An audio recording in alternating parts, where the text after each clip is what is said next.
Hi, my name is Jessica Blyler, and this is my presentation. I've taught for 3 years in the Harrisburg School District as a third grade teacher. I'm currently at Crestview Elementary. This is my first year there, also teaching third grade.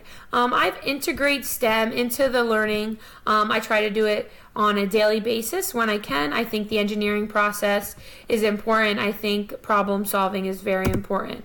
In my free time, I have an adorable mini golden doodle named Chance. I live with my boyfriend and we love Penn State.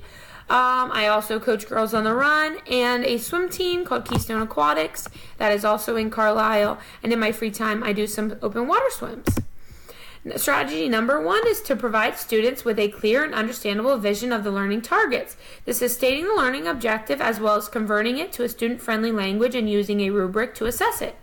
I do this by dissecting the essential questions with the students on a regular basis. We go over the language that is used, we go over vocabulary that is used, and we refer to them and use them often on a daily basis throughout the lesson or the unit.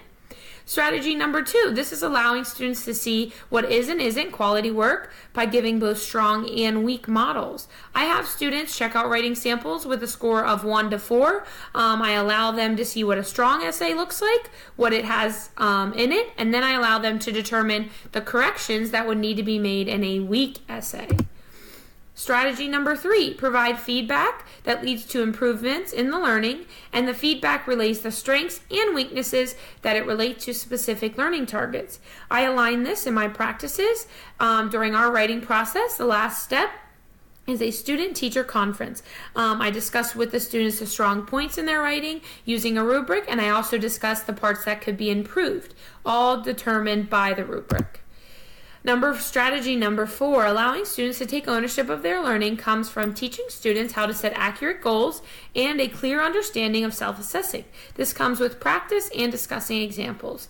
I have my students self-assess their work before they turn it in every single time. I have a 3-drawer bin labeled I got this on one drawer. In the middle is I still need help. In the bottom is I don't understand this yet. They need to determine where they're at before they turn their work in. Number 5, using what the students have done after instruction is given to determine further learning needs.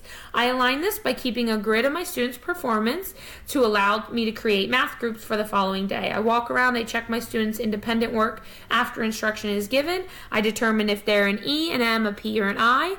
Exceeding expectation, mastered it, progressing, or intensive. I use that to create focus groups for the following day.